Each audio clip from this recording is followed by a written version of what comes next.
bastante. Entonces, claro, los hijos dicen, no me siento independiente. Claro. Mamá todo el tiempo está encima mío. Mamá es nerviosa. Entonces cree que todo el tiempo me está pasando algo malo. Bienvenidos a Portada de Mujer. Hoy nos vamos a atrever a irnos a un lugar que pocas veces queremos regresar y tiene que ver con nuestra propia infancia. Pues muchas veces nos preguntamos por qué actuamos con ira, con frustración o con rabia ante los comportamientos de nuestros hijos. Y seguramente estamos criando desde la niña, esa niña que le tocó crecer muy rápido, que creció con falta de abrazos, con falta de cariño o sencillamente con muchos temores.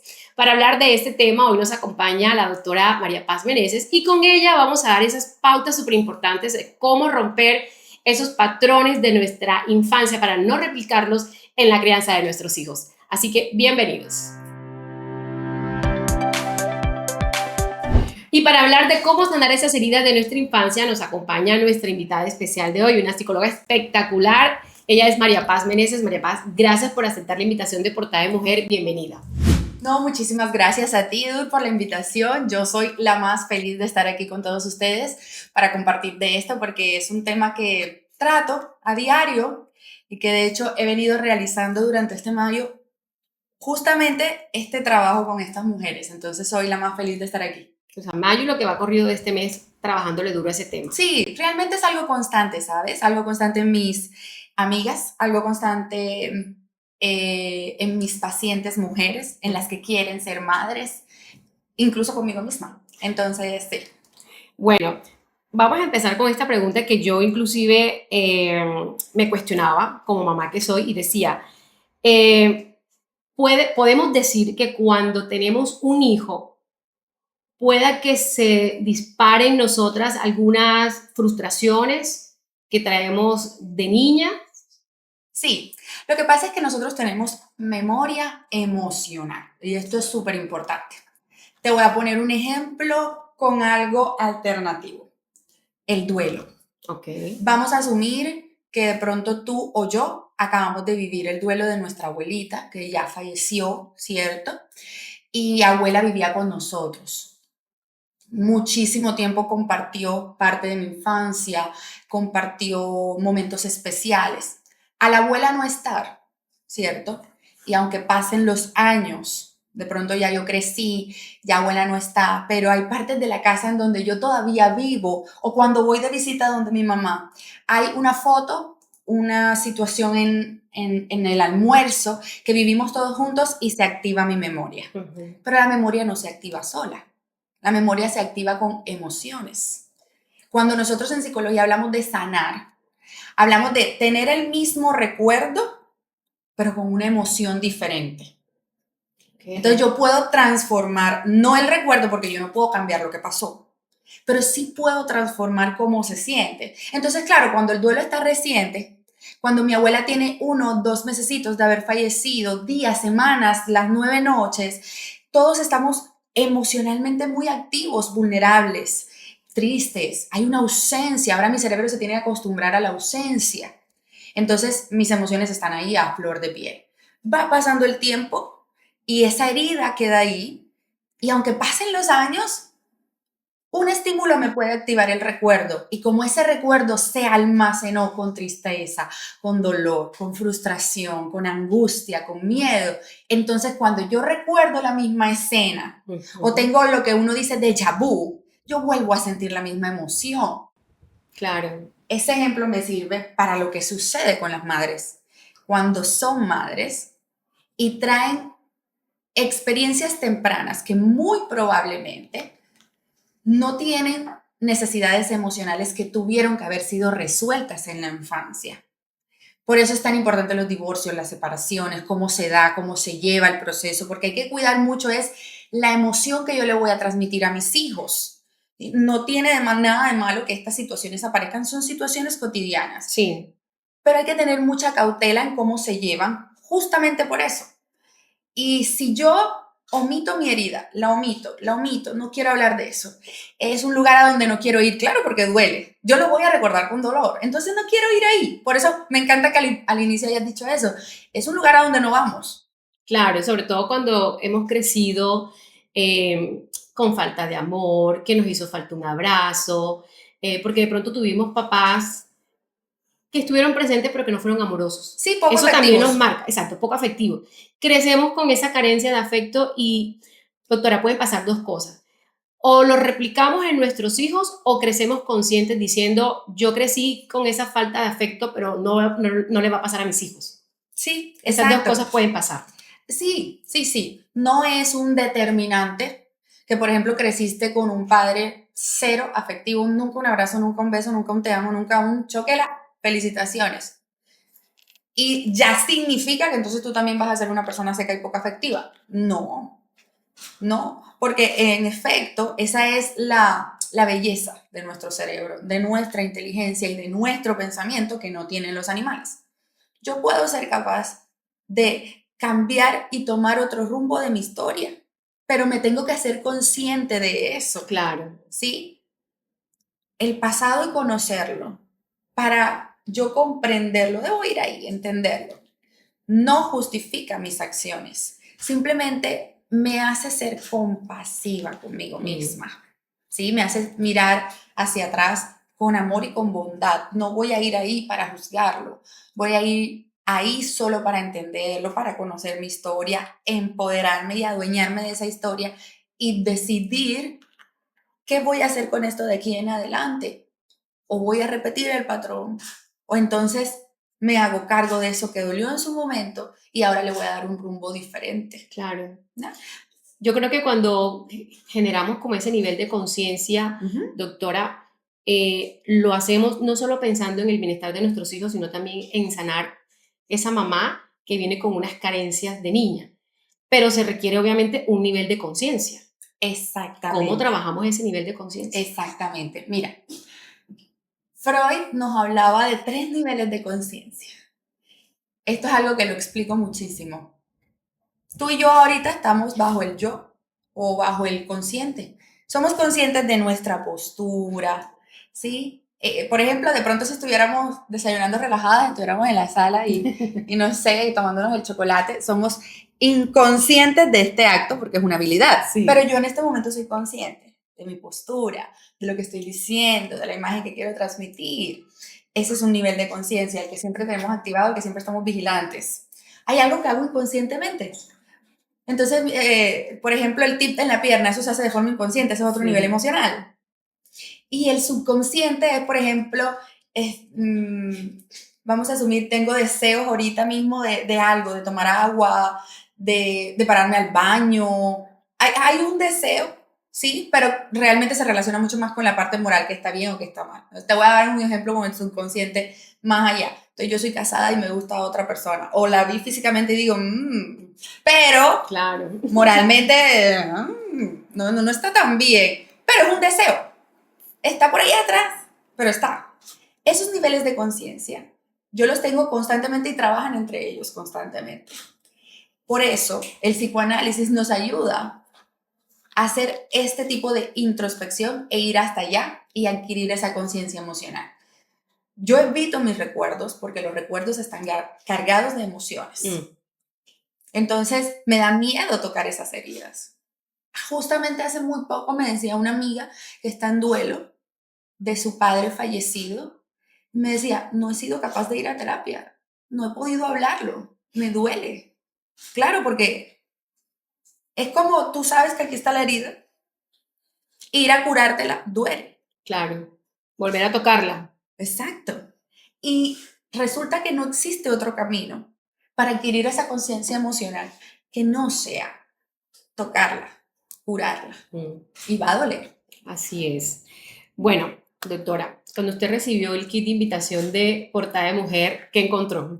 No, yo encontré una invitación preciosa a un conversatorio que toca heridas emocionales muy profundas. Pero había un elemento ahí, Un espejito. un espejo. Este espejo es como el símbolo de este podcast. Okay. Y la pregunta va relacionada con eso porque cuando una mamá se mira al espejo y ve de pronto esa mamá frustrada, esa mamá con rabia, esa mamá con dolor, porque de pronto siente que está fallando en la crianza de sus hijos, ¿a quién ve ella en el espejo?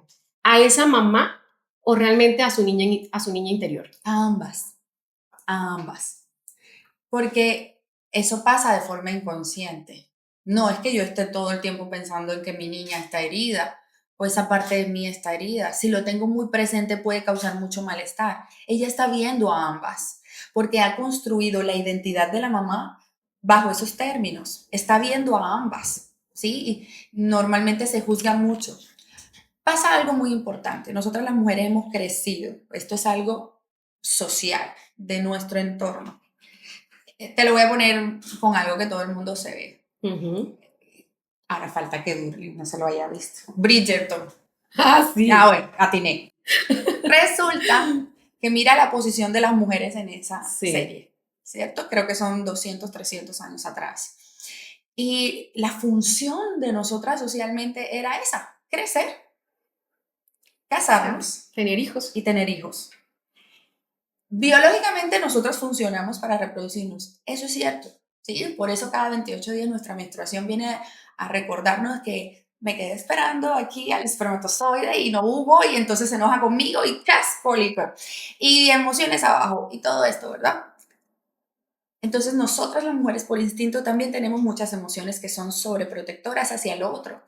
Este es el cuerpo que da vida. Este es el que forma otro corazón, otro riñón, otros pulmones, otras manitos, otro cerebro. Es este cuerpo. Y cada 28 días funciona en pro de eso. Y por eso nuestras emociones suben, bajan, porque nuestro útero está todo el tiempo en esa función a partir de nuestro desarrollo, de nuestra primera menstruación. Entonces, socialmente, se partió de esa idea biológica y nosotras las mujeres aprendimos a ser esposas, a ser madres y a cuidar a nuestros hijos y a dejar de último nuestro ser. Bueno, doctora, desde su experiencia, digamos, clínica, ¿cómo operan un poco ese tema de las creencias limitantes que heredamos de nuestros padres?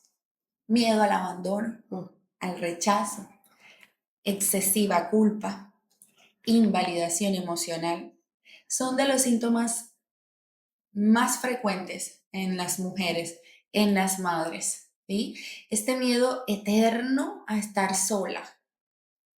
Le da miedo, ¿no? A muchas. Sí, al abandono, al rechazo y a la creencia limitante de yo soy insuficiente.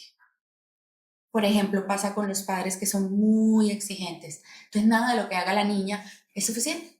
¿Qué aprende ese cerebro?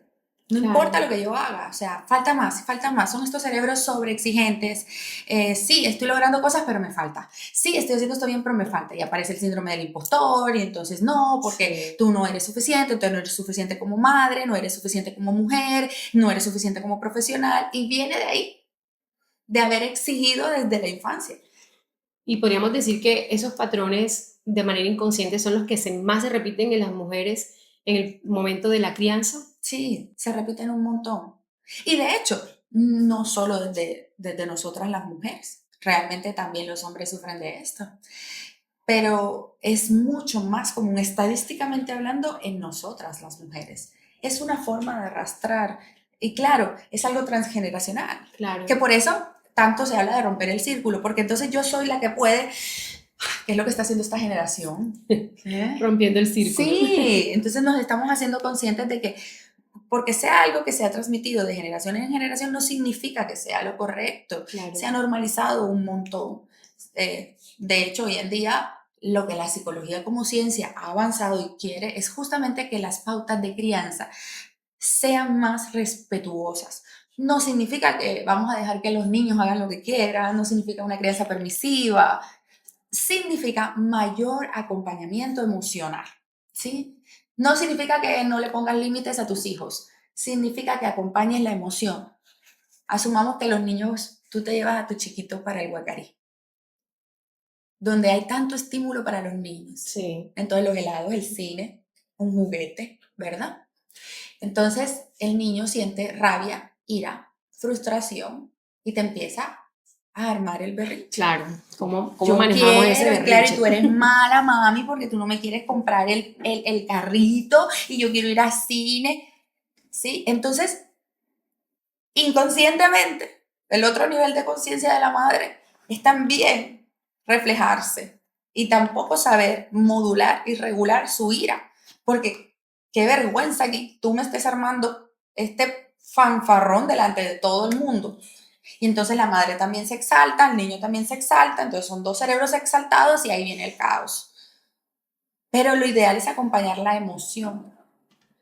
No perder como la... Sí, es que tú eres el adulto.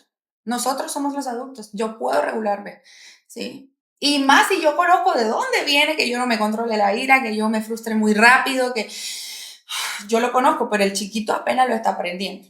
Y yo puedo acompañar esa emoción. No significa que le tengo que comprar el carrito, pero yo puedo acompañar la emoción. Tienes muchísima rabia con mamá, ¿cierto? O sea, tú estás enojadísimo conmigo. Hijo o hija, eso que tú sientes se llama rabia, se llama ira. Y estás muy enojado, ¿verdad? Sí, porque tú no me quieres comprar. Ese niño está totalmente desregulado con su emoción. Pero él está aprendiendo sobre la emoción apenas. Ya yo llevo muchos años cargando con mi ira, con mi rabia, con mi frustración. Claro. Yo estoy aprendiendo a regularla para que él aprenda a regularla. Entonces, ok, ¿cuánto tiempo necesitas? Esperamos un poquito y a algunos les puede pasar que hay niños que responden muy bien y hacer ese ejercicio a la primera, a la segunda, a la tercera y el niño responde, pero hay quienes les cuesta más. Y ahí es donde las madres se tienen que cargar de paciencia. Demasiado. Que es excesiva, lo sé. Es excesiva. Pero es ese acompañamiento emocional lo que desde la psicología queremos. Y antes, me voy a ir un poquito atrás cuando nuestras abuelas, por ejemplo, ese berrinche lo solucionaban con un chanclazo. Que es más fácil. Es más fácil. Y ahí no hay regulación emocional. No importa que tú quieras el carrito. No importa que tú tengas un deseo. No importa, o sea, lo entiendes o no entiendes. No hay plata y punto. Y se hace lo que yo diga y punto. Porque mientras tú vivas bajo esta casa, se hace lo que yo diga y punto. Y ese es un cerebro que se está formando, que está creciendo. Que así como nosotros crecimos físicamente, el cerebro también. Y mientras está creciendo, ¿qué aprende? Ah, que yo no debo hablar de lo que yo siento. Te voy a poner el ejemplo con los hombres. Entonces se cayó. Se raspó la rodilla. Es un varón. Los hombres no lloran. No lloran. Sí. Es un niño, tiene su rodilla raspada, tiene sangre, le arde al igual que tú. Y va a llorar es porque le duele, no porque eso lo haga débil o vulnerable. En ese momento, hijo, te duele. Pero pregúntale, ¿te duele? Entonces, antes, ¿cierto? No me ha pasado nada. Y no le abre los ojos. Entonces, un varón. Y el niño con la rodilla. Sí, no pasa nada, mamá. No pasa nada. Y claro, crece con esto. Y el niño aprendió que no importa cuánto dolor esté sintiendo yo. No importa si el dolor que yo siento en mi rodilla es real. No lo puedo decir. No lo puede decir, claro. No lo puedo expresar. Porque significa que si yo lloro soy débil. Que si yo lloro no soy un varón. Entonces ese fue el que a ti y a mí nos tocó y de aquí para atrás. ¿Sí? Y claro, y de ahí en adelante también hay muchas madres que les enseñaron a, tienes que resolverlo todo. Es que tú eres una mujer ya, y es que tú estás grande, y tú puedes, y yo, ¿para qué? Si tú eres buena en el colegio, ¿para qué te voy a acompañar a hacer las tareas? Entonces era esta niña que académicamente buenísima, y sí, llegaste con tus 10 materias en 5 todas, y, pero es que ese es tu deber. A veces caemos en ese error. Exacto, es que ese es tu deber, tú estás para estudiar. Es la misma profesional que no importa cuántos logros tengas, no los celebra. Dice, es que ese es mi deber. ¿Qué? ¿Cómo así? Es un logro. Entonces por eso no sabemos celebrarnos los logros. Claro. Como no los sé celebrar conmigo, pues tampoco sé celebrar los de mis hijos. Y ahí viene, y seguimos repitiendo el patrón. Ahí sigue. ¿Sí? Entonces por eso es que es muy importante que yo me haga consciente de dónde vienen mis propios actos, para yo poder comprenderlos, entenderlos, pero darles un giro, porque yo tengo la capacidad, el adulto tiene esta capacidad, el niño funciona con neuronas espejo. Es un cerebrito que está creciendo, ¿sí? Es un cerebro que está formándose y que obviamente capta todo. Mira que cuando están aprendiendo a hablar son unos viejitos. Sí. ¿Sí? Y los bebés, ¿y por qué? ¿Y para qué? Sí. ¿Sí? Porque sí. Es un mundo por descubrir.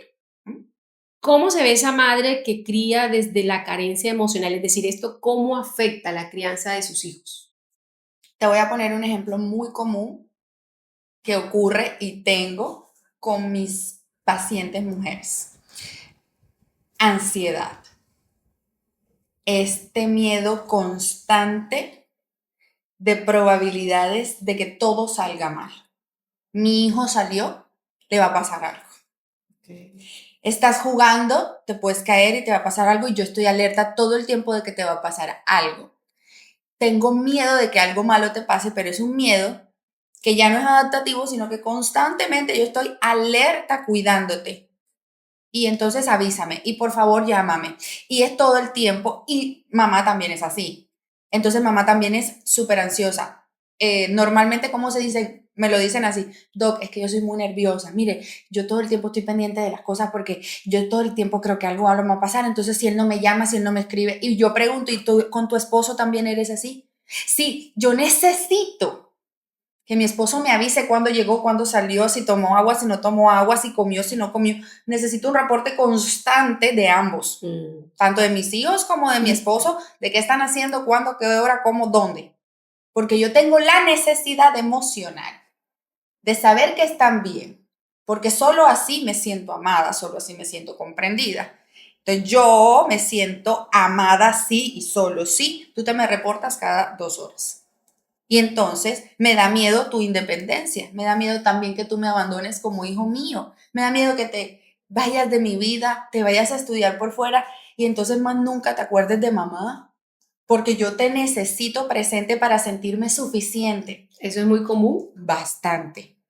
Entonces, claro, los hijos dicen, no me siento independiente. Claro. Mamá todo el tiempo está encima mío. Mamá es nerviosa. Entonces cree que todo el tiempo me está pasando algo malo. Y claro, yo las entiendo porque estamos viviendo momentos muy difíciles con nuestros jóvenes. Y en efecto hay que cuidarlos un montón. Pero al igual que nosotros, van a crecer, van a adquirir herramientas que por supuesto tú puedes darle a tus hijos sobre la seguridad, sobre el peligro, cómo cuidarte. Pero es también un tema de confianza. El cuento es que yo no siento esa confianza. Me da miedo todo, todo me da miedo, porque yo crecí con miedos. Entonces creo que a mis hijos les puede pasar, entonces creo que estoy actuando mal. Pregunta también común que me hacen, Doc, ¿será que yo soy mala mamá? ¿Será que yo sí estoy haciendo bien? ¿Será que sí hice bien? ¿Usted qué dice?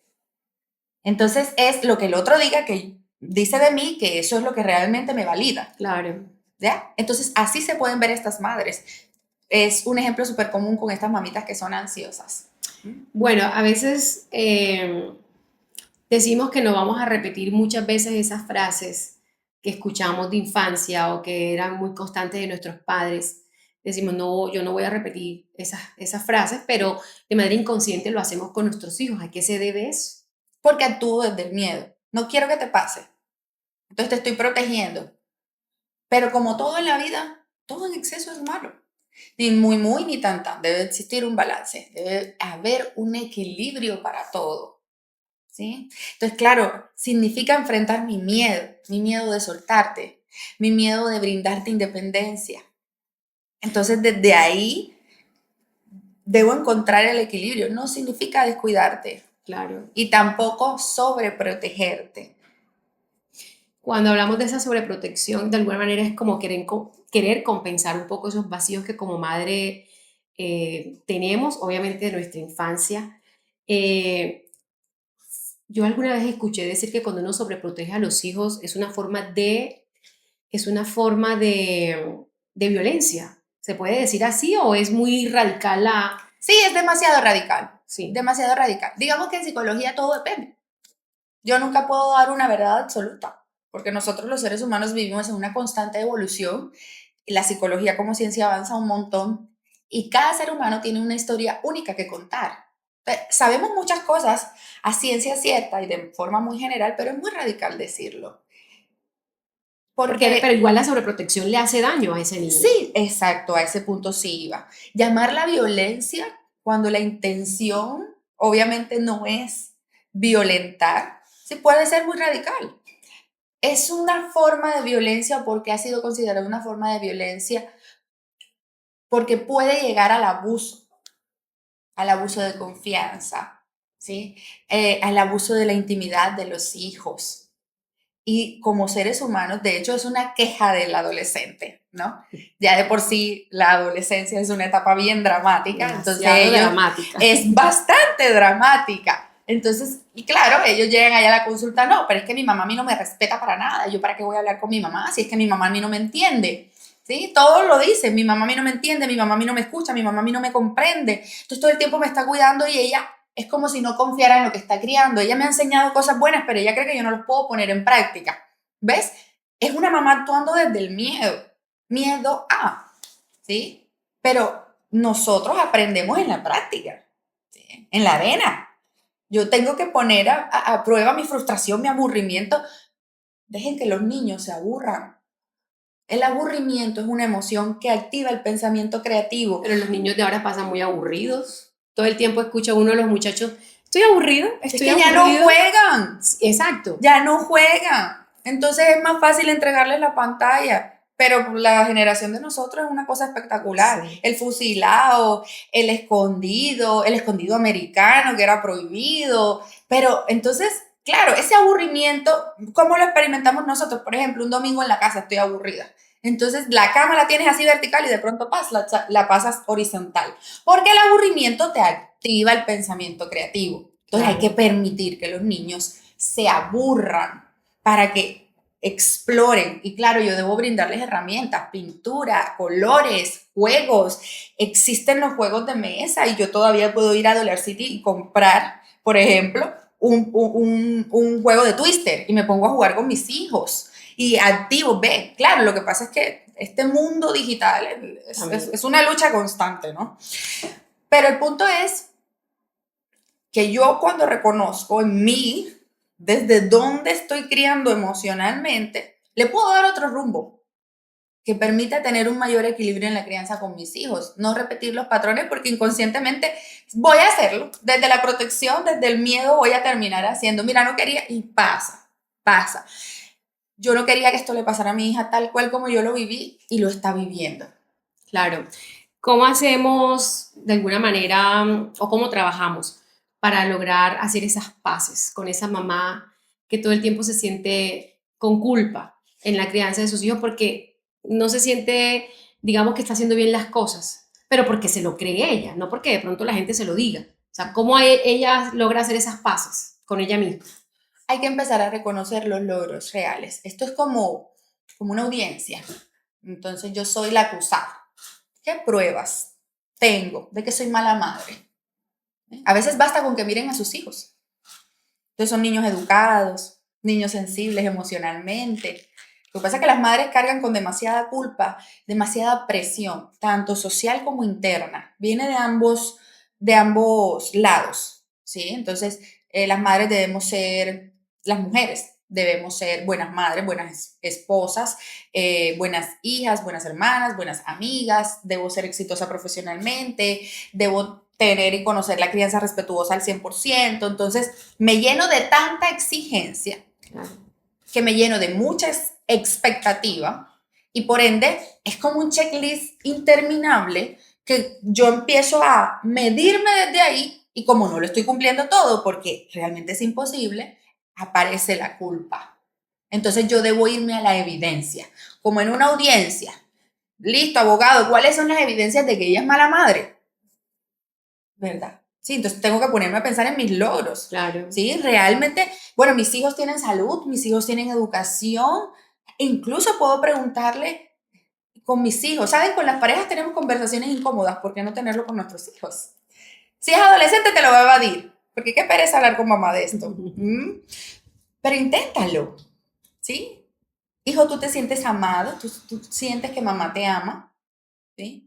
Sí, mami me ama mucho. Normalmente los pequeños, hasta los 8 o 9 años, te lo van a decir con mucha facilidad.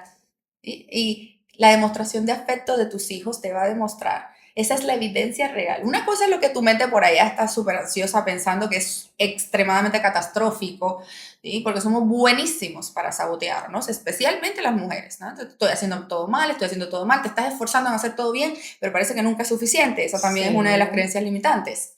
Entonces, claro, yo tengo que ir a la evidencia real. Bueno, pero mis hijos están bien cuidados, tienen salud, tienen educación, ahí están para cuando me necesitan.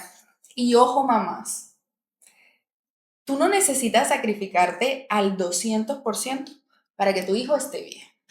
Porque vamos a partir de la lógica de que si tú estás bien, entonces tus hijos van a estar bien. Los niños necesitan padres juntos, separados, divorciados, en un país y en el otro, en ciudades diferentes, en casas diferentes o en la misma casa, pero felices, estables y tranquilos. ¿Sí?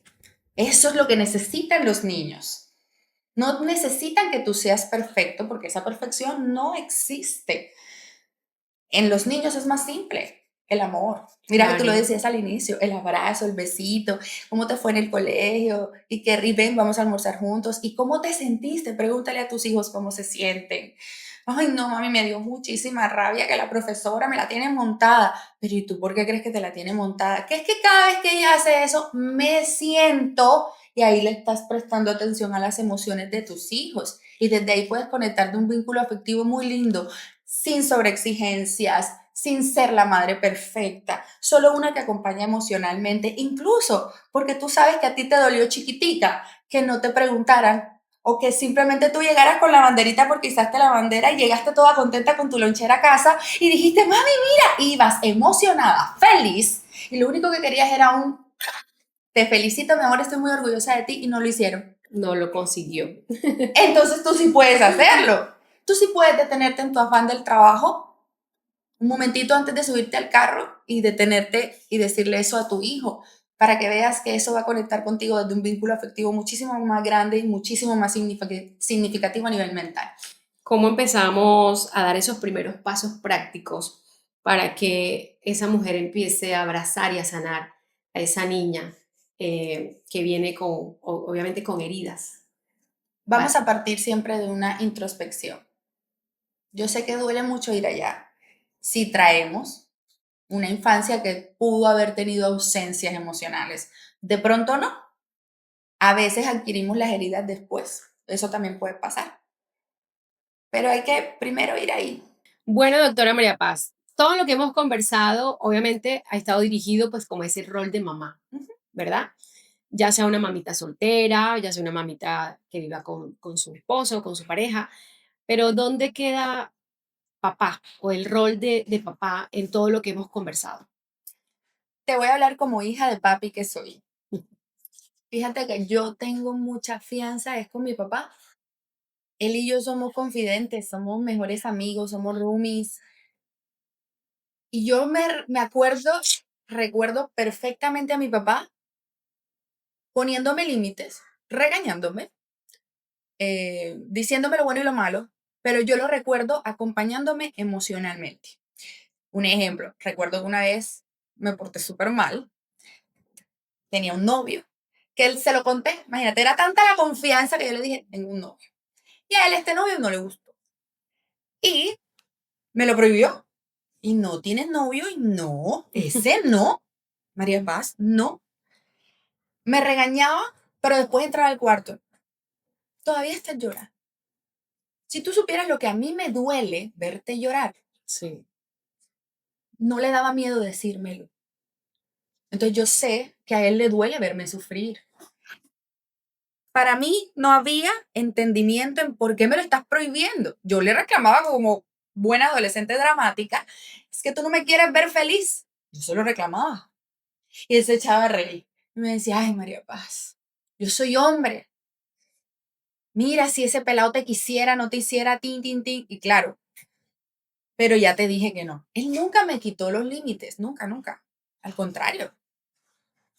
Pero acudía a mí si me veía triste, si me veía angustiada, miedosa. ¿Sí? Pasaba que mi mamá me regañaba, me ponía un límite y él me decía, vamos a dar una vuelta en la moto. Y empezábamos a hablar. Pero, ¿por qué estás triste? Los padres no necesitan ser perfectos. Pero no desafiaba de pronto esas órdenes, esos límites que ponía mamá. No. Ok. O sea, el castigo iba. Iba. Yo castigada estaba, regañada estaba. María Paz Meneses no conoce lo que es la ley del hielo. No. Por parte de mi papá, no. Creo que mamá sí fue más estricta. Yo con mi mamá mi mamá ojos verdes, yo veía sus ojos verdes así y decía, "Ay". Y acudía donde mi papá, que sabía que estaba bravo conmigo, que me había regañado, que el castigo no me lo iban a quitar, pero podía llorar con él, pero podía decirle, es que me parece injusto, es que estoy triste, esto me da mucha rabia. Yo podía expresarlo, Claro, ¿sí? Entonces los padres, el rol del hombre es igual de importante. Las madres no tienen por qué cargar con la crianza respetuosa sola, ¿no? Los padres son un factor fundamental. Uno de los dos debe ser un lugar seguro para el hijo, porque hablándolo emocionalmente es ahí donde el vínculo afectivo crece. Yo le puedo tener respeto a mi papá, pero tenerle miedo es diferente porque entonces no me abro emocionalmente. Y hoy, con 33 años, cuando yo me siento desesperada, puedo decirle a mi papá, me siento muy mal. Aparte se da cuenta, me conoce. claro. Tú llegaste como con los ojitos tristes. Y yo como, "Ujú, sí, algo me pasa". E incluso lo respeta. Sabe y entiende que no es el momento en el que quiero hablarlo. Otro día en la semana llega y me dice, vamos a dar una vuelta. Ajá, ¿por qué estabas triste ese día? Es darle espacio a la emoción. No significa quitar castigos, no significa poner límites, no significa dejar que los hijos hagan lo que ellos quieran, porque tú eres el adulto, tú lo estás protegiendo, tú lo estás cuidando de los peligros que él no alcanza a ver. El adolescente es muy impulsivo, por ejemplo. Entonces, claro, quiere ir a la fiesta, pero tú sí estás viendo el peligro de las drogas, del alcohol, del que va a manejar sin licencia. Tú eso lo ves. Él no, él lo ve desde, van a estar mis amiguitos y cómo es posible que yo no vaya a estar. Entonces, cuando se niegue un permiso de eso, por ejemplo, háblalo. Háblalo, hija, me da miedo, es que creo que te va a pasar algo. No, papi, no me va a pasar nada. Mira, yo sé que tú no lo entiendes. Y pasa la niña toda la noche llorando, la adolescente reclamándotele y a mí no me mires y no me digas nada. Pero síguelo intentando. Acompaña la emoción. No tienen por qué ser perfectos. De hecho, con que acompañen emocionalmente y hasta sea difícil entender ese drama, eso crea mejores vínculos. Es importante. Bueno, ya para finalizar, nosotros dentro de nuestra cuenta de Instagram colocamos una cajita de preguntas, Ok. hablando un poquito, digamos que poniendo en contexto a nuestros seguidores sobre el tema que íbamos a tratar. Y varias preguntas se repetían, entonces escogimos las tres para darle respuesta a nuestros seguidores. Aquí hay dos preguntas. Bueno, ¿por qué no logro tener el control de mi hija mayor? Por más que le hablo de buena manera, me saca siempre de mis casillas. Porque no podemos tener el control sobre las emociones de los demás. Incluye hijos, amigos, hermanos. Les voy a poner el ejemplo, yo como psicóloga.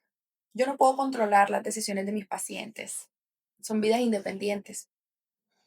No tenemos el control sobre todo, ¿sí? Y mucho menos de lo que alguien más siente. Entonces yo soy la que debo regularme, mostrar la calma, la paciencia, pero también el entendimiento, ¿sí? Me saca de las casillas. Mira eso tan importante. O sea, si tú no tienes el control sobre tus propias emociones, ¿cómo vas a controlar las de alguien más? ¿Sí? Tú también pasaste por ahí. También fuiste rebelde, también fuiste adolescente, también quisiste hacer cosas y no te dejaban.